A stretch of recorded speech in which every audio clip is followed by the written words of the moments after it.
PC Principal lives. Man, it's uncanny, the similarities between PC Principal and this guy that attacked the conservative guy at UC Berkeley. Now listen, there's a couple of things to get into here. One is a piece done by CNN, and when I say piece, I mean piece of ish. All right, we're going to expose a little bit of the wizardry of words over there at CNN, because they've gone, like, they don't even care about reporting news anymore, evidently. But there's one thing that, actually there's a couple of things that you might miss. Now, if you're watching this on YouTube, please look down there at the subscribe button. You see how I only have about right around 300 subscribers? If you could fix that, that would be fantastic. Go ahead, hit that subscribe button, because I'm trying to get some of that Google money, yo. Once you get to like 1,000 subscribers, you're eligible for money and all that stuff. I'm trying to make Google go broke by paying me. You can help me with that by hitting subscribe, hitting the bell icon, hitting share. Now listen, if you're into podcasts, this is a segment of an actual full-length podcast. And if you're more into just listening to podcasts for an hour or whatever, it's 5 days a week, and there's some links below. iTunes, SoundCloud, what have you. If you want to click on that and subscribe to the podcast, that would be a big help as well. So please hit subscribe. Now, PC Principal guy. UC Berkeley police have identified the man. They've come up with his name, but they're not releasing it. All right. There's been some rumors on social media about what this guy's name is, and I don't want to get into that because I don't know if that's correct. If I don't hear it from the police themselves, then I don't want to spread.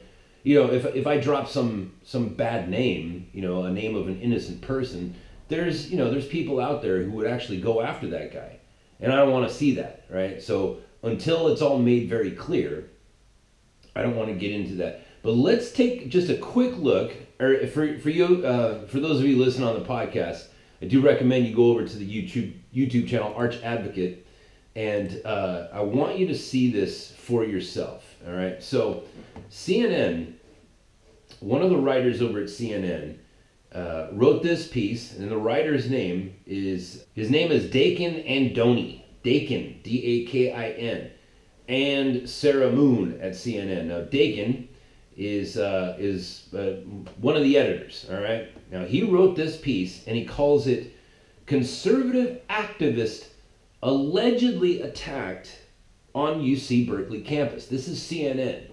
Now, listen, I'm on the other side of the planet with just a laptop. I'm not a news person, nor did I take English in college, nor did I go to college. So how is it that I know what the word allegedly means more than you? How is this possible? The conservative activist was not allegedly attacked. He was most certainly attacked. And the reason why we know that is because there's video of it. Now, you could say, he allegedly was a victim of a crime that was not staged, like Jussie Smollett's. You could say that. You could say that the person doing the attack, the guy punching the other guy, you could say, well, allegedly that guy did it. But what you can't say is that he was allegedly attacked. Jussie Smollett's was in fact attacked, right? He was attacked. However, he paid for that attack and whatever. But you cannot allege, you can't say, well, allegedly he was attacked. It's like, well, no, we have videotape of something, right? Whether he was attacked by himself or attacked by two Nigerian dudes that he wrote a $3,500 check to, those are also allegations. But what you cannot say is that he was allegedly attacked. No, Jussie Smollett was attacked by his own doing. You could say that now, but look at what CNN is doing here. Just in the wake of the revelations about Jussie Smollett, they're saying, listen, it's only being alleged that this man is being attacked. It's like, no. We've all seen the video. We've all seen it. There's no allegation here. The man was attacked by a dude. So just a little bee in your bonnet there. Look at what CNN is doing here. You can read the headlines for yourself if you go over to the YouTube channel Arch Advocate. Conservative activist allegedly attacked. What do you mean allegedly? We all saw it. These people. Was Jim Acosta not available to stand in front of a border wall and say, see, look, this border wall is unnecessary because there's no illegals here?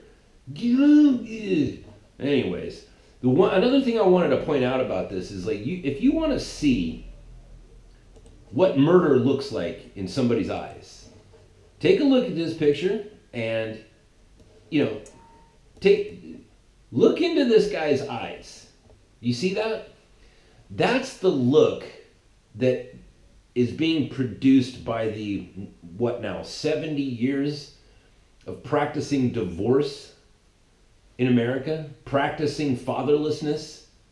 This is what happens. You see, that look in that guy's eyes, he wants to murder that person. He wants it so bad that he would punch him several times and then run away because he realizes, like, oh no, I'm going to get caught now. But if this guy, look into his eyes, do you think that guy, if he thought that he could get away with it and never be prosecuted, if he was guaranteed to never be prosecuted, if somehow there was a government leadership that was like, I don't know, like a bunch of socialists who said, you know what, it's okay if you exterminate the bad people for us because we're trying to better humanity, so go ahead and kill those science deniers. People who don't believe in climate change, kill them. People who you deem to be racists and homophobes and Islamophobes and thisophobe and thatophobe, if you see one of those people and if you deem it necessary to extinguish their life, you go right on ahead. Look in that guy's eyes and tell me what you see. That is the consequence of fatherlessness. The anger, the hatred for the father of all. You see, that's the cosmic conspiracy, if you will. Remove the father so that the children grow up with hatred of the father, so much hatred that they can't even say the word father. And if you can steal that word out of those people's mouths, then they'll never cry out to the Father and ask to be repaired, ask to be healed, and ask to be forgiven. Murder is in their hearts, and we have a whole generation now. My father left when I was 1.5. Most of your fathers, your biological fathers, were never on the scene, right? And if they were there as a distraction, as an impediment to your progress, right? Most people in the United States, that's how we grew up, fatherless.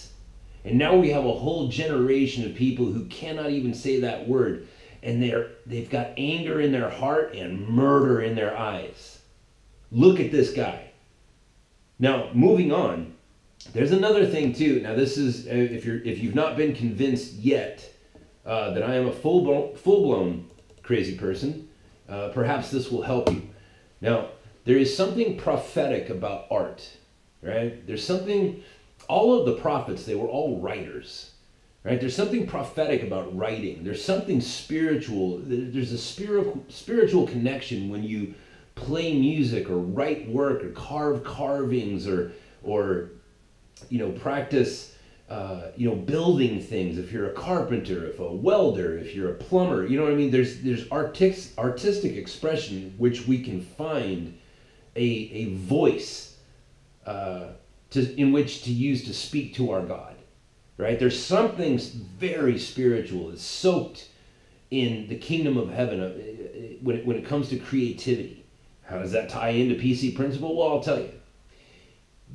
I don't believe in coincidences, right? Coincidences are the way that God signs his work. And the fact that this guy looks like PC principle, this is really funny. Now, before you hang up, before you hit stop, just bear with me here for just a second.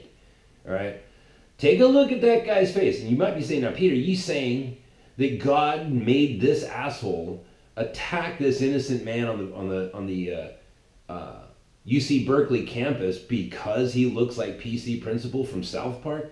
No, I'm not saying that. What I am saying is that whoever the artist is or was over there at South Park headquarters, who drew up that character years ago, was drawing it under divine influence. You understand that? Right?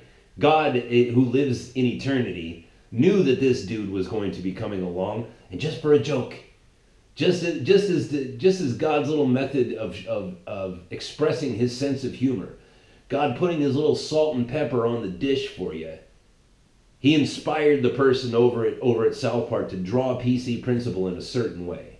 That's what I'm saying. Now you can go home and say, hey, that Pete Dobson guy, that guy's crazier than a shithouse rat. But look at it. The resemblance is uncanny, and the behavior is precisely that. It's that PC, I'm better than you, I know everything, and if I could get away with it, if I could have no consequences for my vile, disgusting behavior, I would murder you. That's what this guy is, and that's where it comes from. Congratulations, America. This is why we don't divorce. This is why we don't allow our kids to be raised by strangers, because they turn into that guy. On to the next segment. Please hit subscribe.